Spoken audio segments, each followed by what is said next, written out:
Morning student, हम लोग previous class में फिजिक्स में पढ़ रहे थे न्यूटन के थर्ड लॉ के बारे में। उससे पहले हम लोग पढ़े थे, कल भी डिस्कस किए थे कि न्यूटन के सेकेंड लॉ के बारे में। न्यूटन का सेकेंड लॉ कहता क्या है, तो कल हम थोड़ा सा डिस्कस किए थे, क्योंकि पहले ही ऑलरेडी हम डिस्कस कर चुके थे कि न्यूटन का सेकेंड लॉ ये कहता है कि अगर हम किसी बॉडी पर फोर्स लगाते हैं, जैसे इस बोर्ड पर हम फोर्स लगाते हैं, तो मेरे द्वारा लगाया गया जो फोर्स होगा वो प्रोपोर्शनल होगा इस बॉडी के अंदर जो मोमेंटम में जो चेंजिंग आएगा, इस बॉडी के अंदर जो मोमेंटम में जो चेंजिंग आएगा उसके रेट के प्रोपोर्शनल होगा। वो न्यूटन का सेकेंड लॉ था। न्यूटन के सेकेंड लॉ से आपको क्या मिलता है? न्यूटन के सेकेंड लॉ से हमको जो है फोर्स का इक्वेशन मालूम हुआ, F equal to ma। F equal to ma, ये इक्वेशन हमको ऑब्टेन हुआ। ठीक है, उसके बाद बाबू न्यूटन के सेकेंड लॉ का क्या क्या एप्लीकेशन है ये हम लोगों ने कल डिस्कस किया था। जब हम क्रिकेट के मैच में बॉल को कैच कर रहे होते हैं तो हम अपने हाथ को पीछे की ओर खींच लेते हैं। हम अपने हाथ को पीछे की ओर क्यों खींच लेते हैं? हम अपने हाथ को पीछे की ओर खींच लेते हैं इसलिए कि अगर हम हाथ को डायरेक्ट ऐसे करके रखेंगे तो बॉल जो है उसका मोमेंटम बहुत तेज रफ्तार से आएगा और यहाँ पे ऑटोमेटिकली वो जीरो हो जाएगा, जिसकी वजह से हमारे हाथ की कलाई टूट सकती है। इसीलिए हम अपने हाथ को जब कैच पकड़ते हैं तो पीछे की ओर खींचते हैं। अब एक चीज और बता दें, गाड़ी में हम लोग सीट बेल्ट लगाते हैं। फोर व्हीलर जितना भी है, बिहार में तो नहीं, दिल्ली वगैरह में, मुंबई वगैरह में या अदर कंट्री वगैरह में आप बिना सीट बेल्ट के आ रहे हैं तो आपको सीट बेल्ट लगाना जरूरी है। अगर नहीं लगाइएगा तो पुलिस आपको फाइन कर देगी। क्यों? वो अपने बेनिफिट्स के लिए पुलिस कर रही है? नहीं, पुलिस अपने बेनिफिट्स के लिए नहीं करती है। पुलिस वो हमारे ही सेफ्टी के लिए वो काम कर रही है कि अगर आप सीट बेल्ट लगा करके चलिएगा तो आपका गाड़ी खुदा न खास्ते कभी एक्सीडेंट हो जाए, खुदा न खास्ते कभी एक्सीडेंट हो जाए तो एक्सीडेंट होने पर आपको ज्यादा कोई इंजरीज नहीं हो। आपको यानी आप जब ब्रेक लगने पर अचानक ब्रेक लगने पर या कुछ लगने पर आपको शीशा से नहीं टकरा जाए, आगे का जो शीशा होता है गाड़ी का, इसीलिए सीट बेल्ट लगाया जाता है। थर्ड लॉ के बारे में हम लोगों ने डिस्कस किया। न्यूटन का थर्ड लॉ क्या कहता है? न्यूटन का थर्ड लॉ ये कहता है, न्यूटन का थर्ड लॉ ये कहता है कि अगर हम किसी ऑब्जेक्ट पर फोर्स लगाते हैं तो वो ऑब्जेक्ट भी हम पर उतना ही फोर्स लगाता है, यानी इक्वल किसी भी एक्शन के इक्वल और अपोजिट रिएक्शन होता है। ये न्यूटन साहब का थर्ड लॉ था। न्यूटन साहब के थर्ड लॉ का एप्लीकेशन क्या है? न्यूटन साहब के थर्ड लॉ का जो एप्लीकेशन है कि हम जो फ्लाइंग जेट जो है या फ्लाइंग एरोप्लेन जो है वो किस पर काम कर रहा होता है? वो न्यूटन के थर्ड लॉ पे काम कर रहा होता है। क्योंकि जब जेट उड़ रहा होता है तो वो अपने पीछे से क्या करता है? गैस को रिलीज करता है, गर्म गैस को रिलीज करता है, जो एटमॉस्फेयर पर प्रेशर डालता है और एटमॉस्फेयर भी उसको आगे की ओर पुश करने में उसको मदद करता है। कहने का मतलब ये था कि वो न्यूटन के थर्ड लॉ यानी वो गैस रिलीज किया तो जितना फोर्स वो एटमॉस्फेयर में लगाया, एटमॉस्फेयर पर भी उस रॉकेट पर उतना फोर्स लगाया जिसकी वजह से रॉकेट आगे की ओर पुश हो जाता है। ठीक है, उसी तरह हम आपको बता दें कि न्यूटन के थर्ड लॉ के मुताबिक हम लोग चल फिर पा रहे हैं। जैसे हम जो चल पा रहे हैं जमीन पर, वो भी न्यूटन के थर्ड लॉ के मुताबिक। कि न्यूटन का थर्ड लॉ ये कहता है कि हम जो भी एक्शन लगाते हैं, हम जो पाँव को आगे बढ़ाते हैं तो उसमें कुछ ना कुछ फोर्स लगता है, तो उसके अपोजिट डायरेक्शन में भी एक फोर्स लगता है। देखो बाबू यहाँ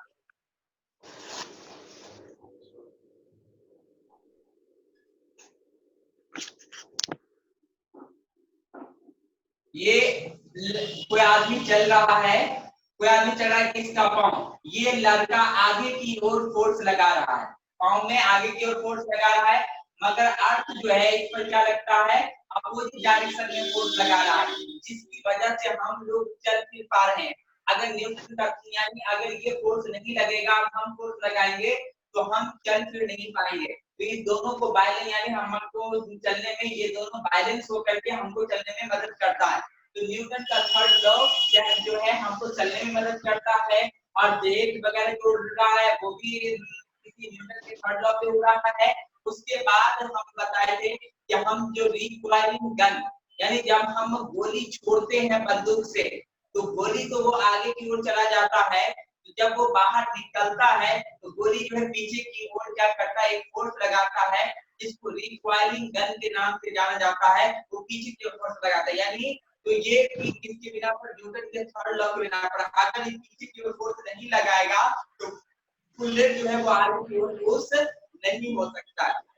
ये चीजों के बारे में हम लोग अब तक डिस्कस किए थे। आज हम लोग जो डिस्कस करने जा रहे हैं बाबू वो डिस्कस करने जा रहे हैं law of conservation of momentum. Law of conservation of momentum क्या है? Law of conservation of momentum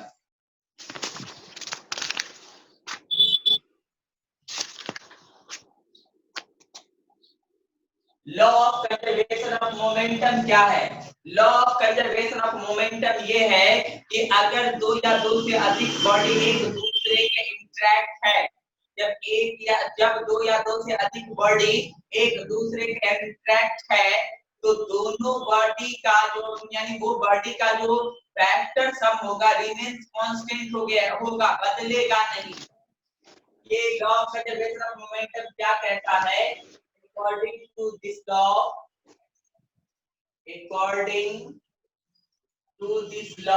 यानी इस लॉ के according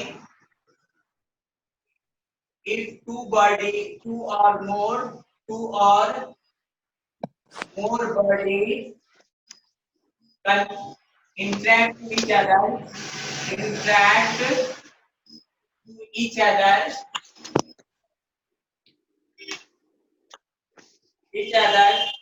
the vector sum of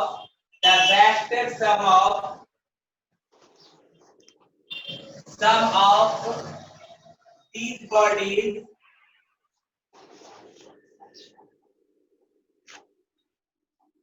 remains constant. तो क्या होगा? रिमेन्स हमेशा कांस्टेंट रहेगा। Law of conservation of momentum ये कहता है कि अगर हम किसी दो या दो से अधिक बॉडी एक दूसरे के इंटरैक्ट है तो वो क्या होगा, उसका जो वेक्टर सम होगा उस दोनों बॉडी का वो रिमेन्स कांस्टेंट होगा। कैसे समझ लीजिए बाबू, ये दो कार चल रही है आप अलग अलग स्पीड से, अभी हम दिखा रहे हैं।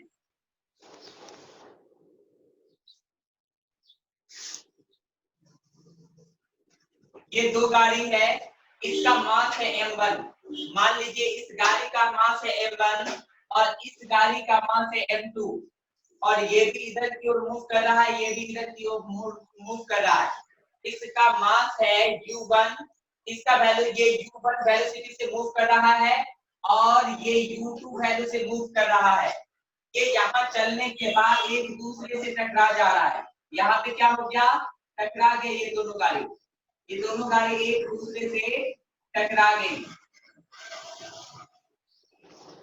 दोनों गाड़ी एक दूसरे से टकरा गई, ये दोनों गाड़ी क्या हो गई, एक दूसरे से टकरा गए। टकराने के बाद ये गाड़ी, एक बात बता रहे हैं बाबू, जब दो गाड़ी एक दूसरे से टकराएगी तो ये गाड़ी का रफ्तार बढ़ जाएगा, इस गाड़ी का रफ्तार घट जाएगा। घटेगा कि नहीं घटेगा? जब हम पीछे से किसी दूसरे गाड़ी पर ठोकर लगाते हैं तो आगे वाला गाड़ी का स्पीड बढ़ जाता है, पीछे वाले गाड़ी का स्पीड थोड़ा कम जाता है कोलिजन होने की वजह से। तब ये गाड़ी जो है टकराने के बाद तब ये गाड़ी इस तरह से मूव करने लगता है।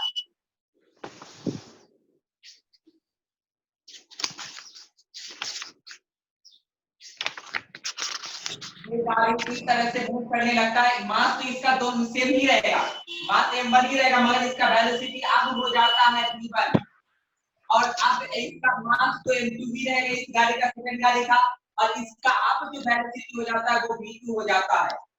तो according to law of conservation of momentum ये कहा रहा है कि अगर कोलिजन से पहले इस दोनों गाड़ी के मोमेंटम का जो सम होगा और कोलिजन के बाद इस दोनों गाड़ी के मोमेंटम का जो सम होगा रिमेन्स कांस्टेंट होगा, दोनों बराबर होगा। यानी कहने का मतलब ये हो गया कि इसका मोमेंटम क्या होगा, m1 u1 होगा। इसका मोमेंटम क्या होगा, mass into velocity. Momentum equal to क्या जानते हैं, मास इनटू वेलोसिटी। तो इसका मोमेंटम हो जाएगा m1 u1 इसका मोमेंटम होगा m2 u2। ये दोनों का सम जो होगा वो इक्वल होगा किसके, m1 v1 plus m2 v2 के। ये रिमेन्स कांस्टेंट होगा। ये कह रहा है यानी टकराने से पहले दोनों गाड़ी के मोमेंटम का जो सम होगा, टकराने के बाद जो दोनों गाड़ी का मोमेंटम का जो सम होगा वो रिमेन्स कांस्टेंट होगा, दोनों बराबर होगा। ये law of conservation of momentum कह रहा है। क्या कौन कह रहा है, law of conservation of momentum कह रहा है। इसमें किसी को कोई दिक्कत नहीं सर।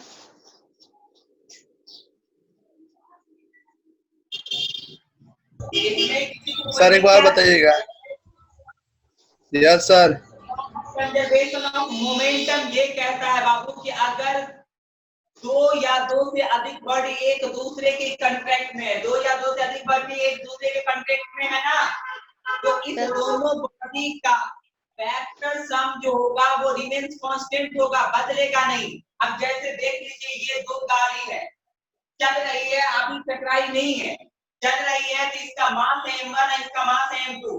ये गाड़ी चल रही थी u1 स्पीड से और ये गाड़ी चल रही थी u2 स्पीड से।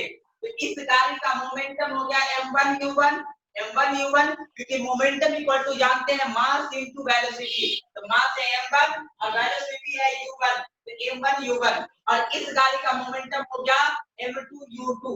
इस दोनों का सम टकराने के बाद ये गाड़ी आपस में टकरा गई, कुछ दूर जाने के बाद ये दोनों गाड़ी आपस में टकरा गई। टकराने के बाद इसका मास तो दोनों का सेम ही रहा, यानी इसका मास m1 रहा, इसका मास m2 ही रहा, मगर वेलोसिटी में चेंजिंग आ गई। जो पहले वाला गाड़ी था यानी m1 मास वाला जो गाड़ी था उसका वेलोसिटी कम गया और जो m2 मास वाला जो गाड़ी था उसका मास थोड़ा बढ़ गया टकराने के बाद। अब जैसे देखिएगा कि जब आप लोग का एक्सीडेंट या आपको पीछे से कोई ठोकर मारता होगा तो आपका साइकिल का रास्ता वेलोसिटी जो है ऑटोमेटिकली बढ़ जाता है, बैलेंस नहीं मारते बढ़ जाता है, यानी इसका वेलोसिटी बढ़ जाता है, इसका घट जाता है। तब इस दोनों के मोमेंटम का सम जो होगा वो दोनों बराबर होगा। ये दोनों का सम क्या होगा, बराबर होगा। कोई दिक्कत इसमें? क्यों सर? पहले हम कंक्लूड कर देते हैं सेकंड लेसन को। सेकंड लेसन में हम लोगों ने अब तक क्या पढ़ा, उसके बाद अब हम न्यूमेरिकल सॉल्व करना बताएंगे कि किस तरह से न्यूमेरिकल को सॉल्व करेंगे। तो हम लोग जो है बाबू सेकंड चैप्टर में ये पढ़े कि फोर्स किसको कहते हैं और 1 न्यूटन फोर्स किसको कहते हैं और फोर्स का यूनिट क्या होता है, ये हम लोगों ने सबसे पहले डिस्कस किया। और दूसरा चीज हम लोगों ने ये डिस्कस किया कि फोर्स को हम कभी देख नहीं सकते हैं, अगर इसके इफेक्ट को देख, अगर हम किसी को फोर्स किसी चीज पर फोर्स लगाएं तो उसका इफेक्ट क्या देखने को मिला वो आपको दिख सकता है। जब हम किसी रुके हुए चीज पर फोर्स लगाते हैं तो वो गाड़ी मोशन में आ गया, अगर हम किसी बॉडी पर फोर्स लगाते हैं तो हो सकता है उसका शेप बदल गया, हम किसी बॉडी पर फोर्स लगाते हैं तो उसका डायरेक्शन चेंज हो गया, अगर हम कोई किसी बॉडी पर फोर्स लगाते हैं वो चल रहा होता है तो वो रुक जाता है, यानी उसका इफेक्ट देखने को मिलता है, फोर्स देखने को नहीं मिलता है कि फोर्स हमने कैसा लगाया। उसके बाद जब फोर्स के बारे में हम लोगों ने जान लिया तो न्यूटन साहब ने जो पहला चैप्टर जो हम पढ़ रहे थे मोशन के बारे में, तो मोशन के बारे में न्यूटन साहब ने 3 लॉ दिया जिसको कहा जाता है Newton's law of motion. Newton's law of motion कहलाता है कंबाइनली। तो ये पहला यानी Newton first law of motion कहलाता है, वो न्यूटन लॉ ऑफ मोशन कहलाता है, Newton third law of motion कहलाता है। Newton first law of motion क्या कहता है, न्यूटन का फर्स्ट लॉ ऑफ मोशन ये कहता है कि अगर कोई भी बॉडी चल रहा है यानी मोशन में है या कोई बॉडी रेस्ट में है, it will be continue in at that position, वो उसी पोजीशन में रहेगा जब तक कि उस पर हम कोई एक्सटर्नल अनबैलेंस फोर्स अप्लाइड नहीं करेंगे, जब तक कि हम उस पर कोई फोर्स नहीं लगाएंगे। आप जैसे एज एग्जांपल ये बोर्ड जो है अपने ही जगह पे रहेगा जब तक हम इसको उठा करके कहीं ले ना जाए, ये अभी रुका हुआ है नदी बोर्ड अपने फिक्स है, और जब हम इसको उठा करके कहीं ले जाएंगे तो मोशन में हो जाएगा ना। वही हम कह रहे हैं कि न्यूटन का फर्स्ट लॉ ये कहता है कि दुनिया का कोई भी बॉडी अगर वो रेस्ट में है या मोशन में है, वो तब तक उसी पोजीशन में रहेगा जब तक के उस पर कोई एक्सटर्नल अनबैलेंस फोर्स नहीं लगाएंगे, तब तक वो उसी पोजीशन में रहेगा। न्यूटन का जो फर्स्ट लॉ था, न्यूटन के फर्स्ट लॉ की वजह से इसका एप्लीकेशन कहां-कहां है। न्यूटन के फर्स्ट लॉ का एप्लीकेशन क्या है, आप देखते होइएगा कि जो कभी कभी आप क्या करते हैं, गंदा हो जाता है आपका कोई चादर वगैरह या कपड़ा वगैरह, तो आप उसको झाड़ते हैं इस तरह से। क्यों झाड़ते हैं? वो न्यूटन के फर्स्ट लॉ पे काम कर रहा होता है। जब हम झाड़ते हैं, जब हम झाड़ते अपने कपड़े को, तो कपड़े के ऊपर लगा हुआ डस्ट पार्टिकल वो चाहता है कि कपड़ा पर क्या रहे, स्थिर बना रहे, मगर कपड़ा में हम मोशन लाने की वजह से उस पर लगा हुआ चीज क्या होता है, वो एयर में चला आता है यानी रेस्ट में रहता है, और जब हम हटा देते हैं तो वही डस्ट पार्टिकल नीचे आकर के गिर जाता है। तो कहने का मतलब ये न्यूटन के फर्स्ट लॉ का एप्लीकेशन है। दूसरा चीज कि न्यूटन के फर्स्ट लॉ से आपको मिला क्या, न्यूटन साहब ने जो फर्स्ट लॉ दिया उससे क्या मिला, न्यूटन के फर्स्ट लॉ से हमको ये मिला, फोर्स का डेफिनेशन मिला। क्या मिला? फोर्स का डेफिनेशन मिला। दूसरा क्या चीज मिला बाबू, ये इनर्शिया का डेफिनेशन मिला कि इनर्शिया क्या होता है, फोर्स क्या होता है। फोर्स यही इनर्शिया के बारे में, फोर्स तो हम बता चुके हैं, इनर्शिया के बारे में हम बता रहे हैं कि किसी भी मैटर का, किसी भी ऑब्जेक्ट का वैसा प्रॉपर्टी जिसमें अगर वो बॉडी रेस्ट में है या मोशन में है, it will be continue in that position, वो उसी पोजीशन में रहेगा। ठीक है, वो प्रॉपर्टी उसका क्या कहलाता है, इनर्शिया कहलाता है। इनर्शिया तीन तरह का होता है बाबू, inertia of rest, inertia of motion, inertia of direction. Inertia of rest का मतलब क्या, इनर्शिया ऑफ रेस्ट का मतलब ये एक बार और समझा दीजिएगा। वो रुका ही रहेगा, उस पर अगर हम फोर्स नहीं लगाएंगे तो। अभी क्या है फॉर एग्जांपल बोर्ड, ये बोर्ड जो है ये रुका ही रहेगा जब तक हम इसको उठा करके कहीं ले न जाए। ये रेस्ट यानी इनर्शिया ऑफ रेस्ट का एग्जांपल है ये। दूसरा इनर्शिया इन मोशन, यानी इनर्शिया ऑफ मोशन का मतलब ये हुआ कि अगर कोई चीज चल रहा है वो चलता ही रहेगा जब तक कि उस पर फोर्स नहीं। इनर्शिया को बताइए क्या हुआ, हेलो इनर्शिया बताइए, इनर्शिया बता दीजिए। अच्छा ठीक है, पहले सुन लो क्या कह रहे थे कि इनर्शिया इन मोशन का मतलब ये हुआ कि अगर कोई भी बॉडी मोशन में है वो मोशन में ही रहेगा। अब जैसे फॉर एग्जांपल आप साइकिल चला रहे होते हैं, अगर साइकिल में ब्रेक नहीं लगाइएगा तो साइकिल नहीं रुकेगी। तो साइकिल रुकने और कहिएगा कि सर अगर हम ब्रेक नहीं भी लगाए, अगर रोड फ्री होता तो साइकिल अपने आप रुक जाता है। अगर हम साइकिल पर ब्रेक नहीं लगाए, आप पैडल मारना छोड़ देता है तो ये अपने आप रुक जाता है। ये साइकिल क्यों रुक जाता है,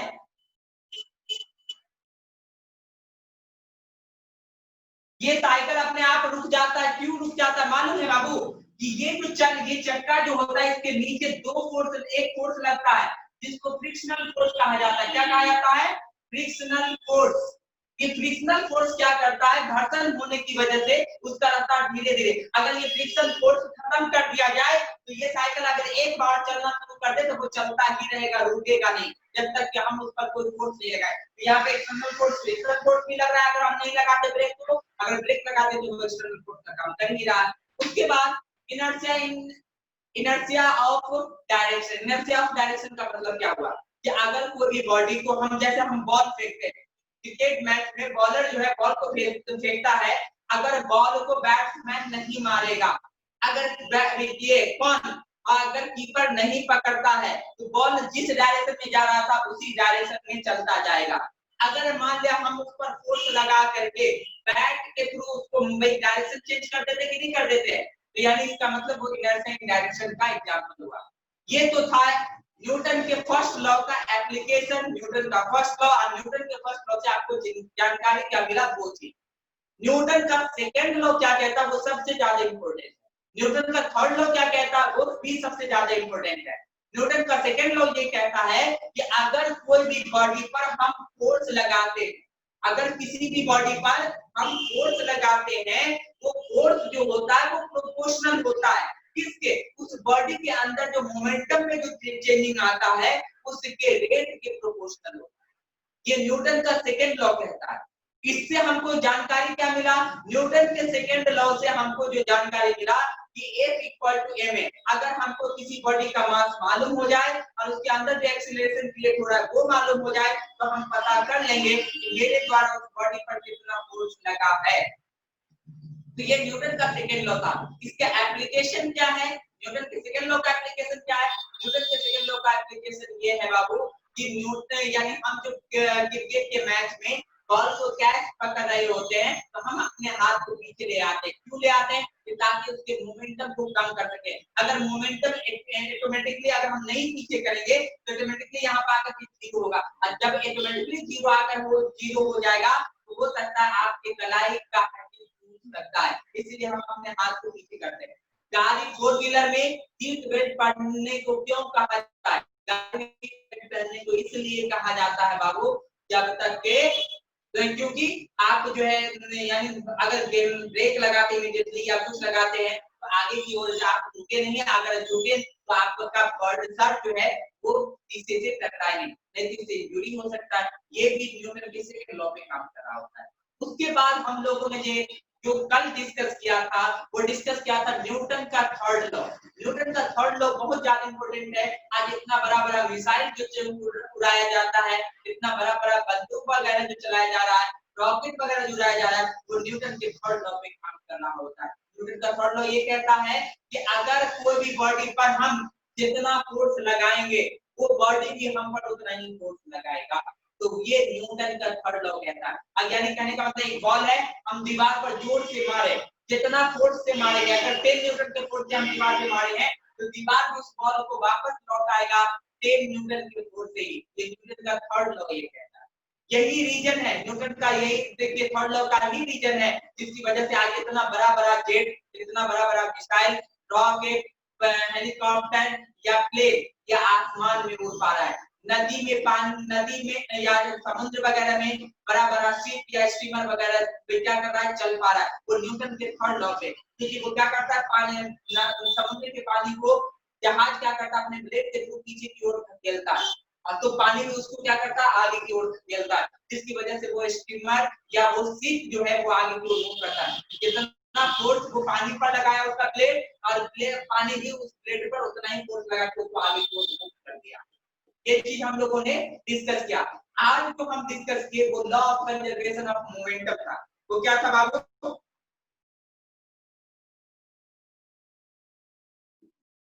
हेलो, आज जो हम लोग ने डिस्कस किया वो किया बाबू law of conservation of momentum. Law of conservation of momentum ये कहता है कि अगर दो या दो से अधिक बॉडी एक दूसरे के इंटरेक्ट है, अगर दो या दो से अधिक बॉडी एक दूसरे के इंटरेक्ट है तो वो सभी बॉडी का जो वेक्टर सम होगा वो क्या होगा, रिमेन्स कांस्टेंट होगा, जैसा कि यहाँ बताए हैं। ये law of conservation of momentum कह रहा है। अब जैसे एज फॉर एग्जांपल अभी हमें एक एग्जांपल लेके कहते हैं कि 5 केजी का एक पिस्टल है, 5 केजी का एक पिस्टल है और उसमें से 50 ग्राम का एक क्या किया जा रहा है, एक गोली को शूट किया जा रहा है। तो पिस्टल कितना के रफ्तार से पीछे मूव करेगा, कितना स्पीड से पीछे मूव करेगा, ये आज हम एक क्वेश्चन सॉल्व करके बता रहे हैं law of conservation of momentum के according.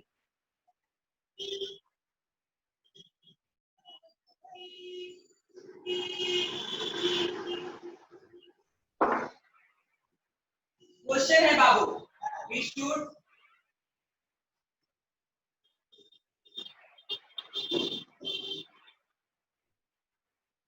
the 50 gram bullet, 50 gram bullet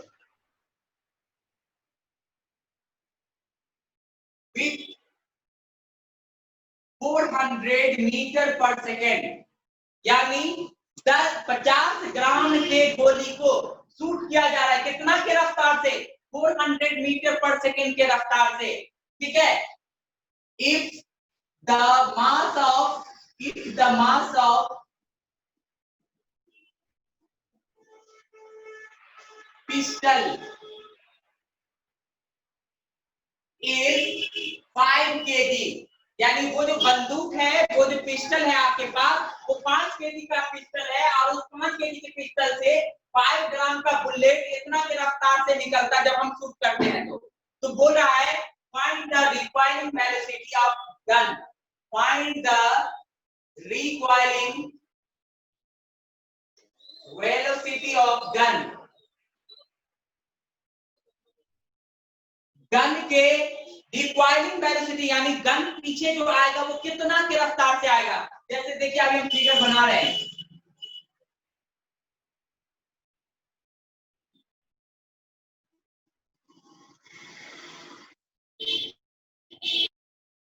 इसके अंदर से जो ये गन निकल रहा है, बुलेट निकला, ये बुलेट निकला, इसका मास कितना है 50 ग्राम का है और इसका रफ्तार कितना है 400 मीटर पर सेकेंड और इसका मास कितना है 5 केजी का।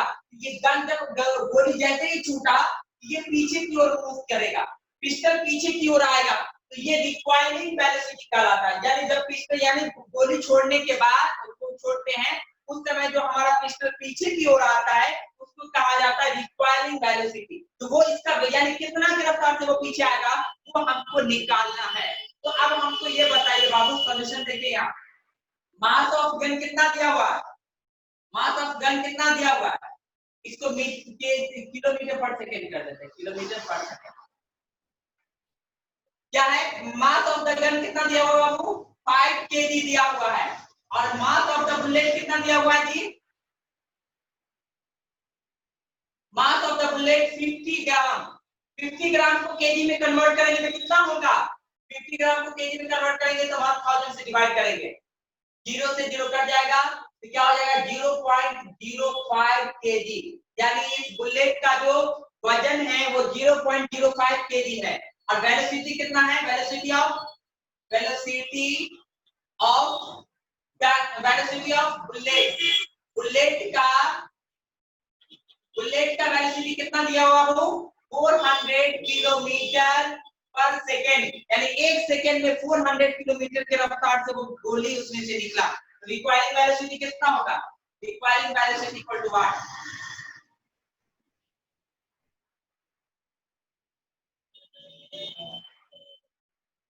इसको हम v1 कंसीडर कर लेते हैं वेलोसिटी को और इसको v2 कंसीडर कर लेते हैं इक्वल टू व्हाट के हमको नहीं मालूम।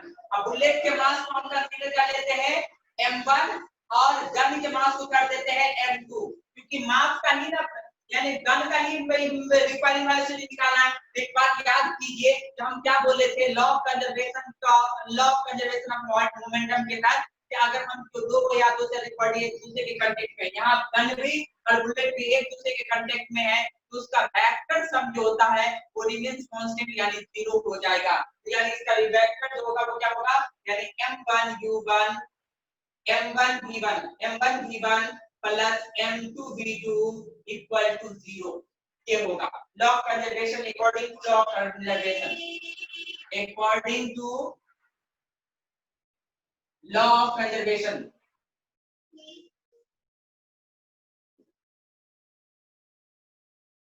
अब एक बात बताइए मास m1 किसको कंसीडर किया, बुलेट को, तो बुलेट का मास कितना है 0.05, वेलोसिटी उसका कितना है 400 प्लस m2 यानी मास ऑफ द गन कितना है 5 केजी मगर और v2 मतलब रिक्वायरिंग वेलोसिटी आपको नहीं मालूम है v2 डाल देंगे इक्वल टू 0। अब एक बात बताइए पॉइंट टाइम नीचे कितना होगा 100, 2 0 सी के 2 0 कट जाएगा, 5 4 जा 20 प्लस 5v2 इक्वल टू 0। एक बात बताइए 20 इधर जाएगा तो क्या होगा -20, तो 5v2 equal to -20, v2 equal to -20, ये 5 इधर मल्टीप्लाई करेंगे किसमें जाएगा डिवाइड में, 5 4 जा 20 यानी v2 इक्वल टू -4 किलोमीटर पर सेकेंड की रफ्तार से वो पीछे की डायरेक्शन में मूव करेगा। यहाँ माइनस वैल्यू आया, माइनस का मतलब पीछे की ओर, माइनस का मतलब बैक डायरेक्शन में, जिसका वेलोसिटी बुलेट का इधर तो इसका वेलोसिटी अपोजिट डायरेक्शन में, माइनस इस बात को बताता है वो अपोजिट डायरेक्शन में है। कितना की रफ्तार से ये गन पीछे की ओर हो रहा है 4 किलोमीटर पर सेकंड की रफ्तार से, यानी 1 सेकंड में 4 किलोमीटर पर सेकंड की रफ्तार से गन पीछे जाएगा। समझ में आया? तो ये law of conservation of law of conservation of momentum के तहत ये क्वेश्चन बनाया गया। एक बहुत सारा क्वेश्चन है जो हम कल पूरा न्यूमेरिकल को सॉल्व करेंगे। कल न्यूमेरिकल क्या रहेगा लेसन नंबर 2 का, तो कल जितना भी क्वेश्चन होगा न्यूमेरिकल का वो हम कल डिस्कस करेंगे। इसमें किसी को कोई दिक्कत